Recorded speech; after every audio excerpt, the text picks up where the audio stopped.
आसमान का बाहुबली आज हिंदुस्तान की सरजमी पर उतरा।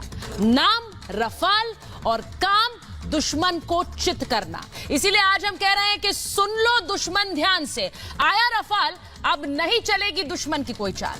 आज मैं कह रही हूं कि रफाल की हुंकार चीन पाकिस्तान में मचाए हाहाकार। मैं आज कह रही हूं कि रफाल आया देश, दुश्मन को है कड़ा संदेश। बेवजह बैर नहीं है, लेकिन दुश्मन की अब खैर नहीं है। और यह संदेश सीधा सीधा चीन पाकिस्तान के लिए है। रफाल में दुश्मन में भय, पीओके अक्साइचिन आना तय। दरअसल मैं एक चैनल का कार्यक्रम देख रहा था, उसे देखकर लगा कि अच्छे दिन एंकरों के आ गए हैं। जब आप मेहनत ना करें और प्रोग्राम को भरने के लिए एक ही बात को 10 बार दोहराएं, तो इससे अच्छे दिन क्या हो सकते हैं। इसका एक फॉर्मूला बताता हूं, कार्यक्रम के भरने का फॉर्मूला, जैसे मैं खुद इस वक्त भर रहा हूं। सांप सूंघ गया पाकिस्तान को, शुगर हो गया चीन को। विश्व विजेता राफेल से उड़ गए इमरान के होश। राफेल की लैंडिंग से हिल गया ड्रैगन। जो विश्व विजेता राफेल से टकराएगा, मिट्टी में मिल जाएगा। आज देश के हर दुश्मन को ये संदेश मिल गया है कि भारत की तरफ आंख उठाओगे तो सर से पांव तक कुचल दिए जाओगे। इस तरह की पंक्तियों को एंकर बार बार बोलता रहता है। स्क्रीन पर रंगीन पट्टियां आती जाती रहती हैं, चमकदार तरीके से आपकी आंखों में चमक पैदा करती हैं। ऐसा लगता है नौचंदी का मेला है। कई तरह के रंगीन बल्ब स्क्रीन पर चल रहे हैं। 5-7 मिनट रफाल के आने पर ही निकल जाते हैं। गड़गड़ाता हुआ, दहाड़ता हुआ, गरजता हुआ, दुश्मनों को मुंह चिढ़ाता हुआ रफाल हिंदुस्तान पहुंच गया। अपनी गरजती आवाज से पांचों रफाल अपने आने का खुद ऐलान कर रहे थे। बाप रे बाप, रफाल आ गया है। एंकर की आवाज के साथ साथ म्यूजिक भी दिया जाता है ताकि आप में जोश आता रहे। आप भूल जाएं कि आपका गांव बाढ़ में डूबा है, आपके रिश्तेदार ने अस्पताल में आत्महत्या कर ली है और आपके दोस्तों की नौकरी चली गई है। स्क्रीन चमक रहा है। अब इसी तरह 5 मिनट निकल जाने वाला है। देश का चौकीदार ले आया रफेल और तस्वीरें देखिए जो भव्य है, दिव्य है। राम राम रफाल, राम के देश में रफाल का स्वागत। मतलब रफाल का, हम कह रहे थे ना, स्वैग से करेंगे रफाल का स्वागत। क्या आइडिया है। जैसे ही रफाल ने आसमान को चीरते हुए भारत की सरजमी में कदम रखा, हर हिंदुस्तानी का सीना गर्व से चौड़ा हो गया। तो आज हर भारतीय के लिए बहुत ही गर्व का दिन है। बिल्कुल, और इसीलिए आज हर हिंदुस्तानी 135 करोड़ भारतीय बहुत ही गौरवान्वित खुद को महसूस कर रहे हैं।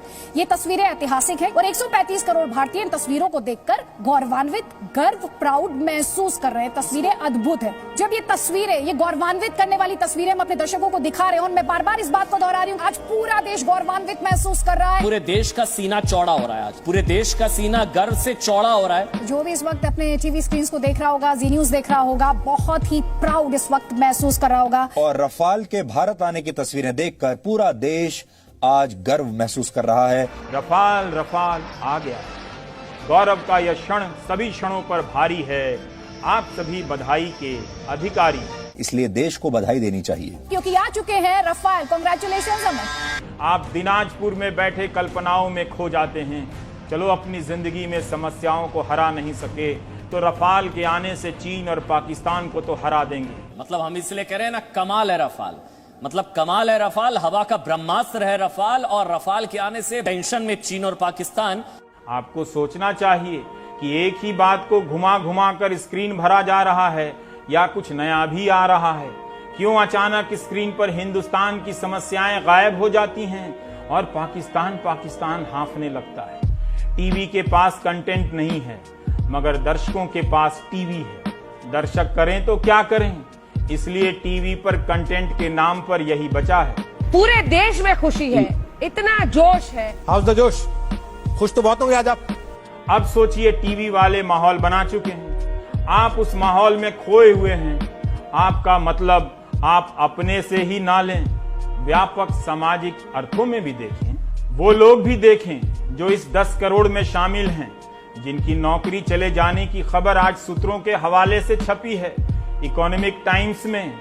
जिनकी नौकरी चली गई है उनकी बातें सूत्रों के हवाले से छप रही हैं। बताइए, संसदीय समिति के सामने छोटे, लघु और मध्यम उद्योगों के वरिष्ठ अधिकारियों ने कहा है कि कोविड-19 के कारण 10 करोड़ लोगों की नौकरियां खतरे में हैं। सोचिए, इस बात को अगर सारे चैनल रफाल की तरह कवर करते तो कैसा रहता।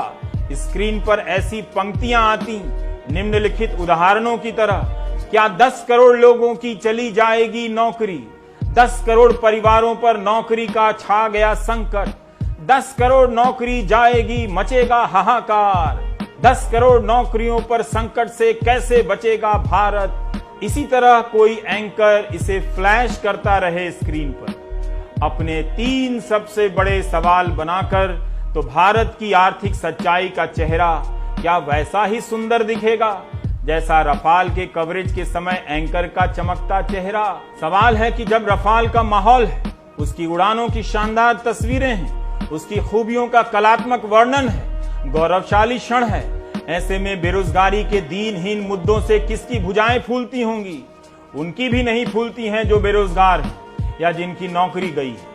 इसलिए रोजगार राजनीतिक मुद्दा नहीं है। विपक्ष के दल भूल ना करें, जब 10 करोड़ लोगों की नौकरी जाने की खबर मुद्दा नहीं है, तो क्या जिन्हें नौकरी नहीं मिली है उनका मुद्दा बन पाएगा? राफेल का इंतजार तो खत्म हो गया, लेकिन बहुत से लोगों को इंतजार है उनके चहेते सुशांत सिंह राजपूत की मौत मिस्ट्री सुलझने का। Anyway is the best way. छोड़िए इन सब बातों को।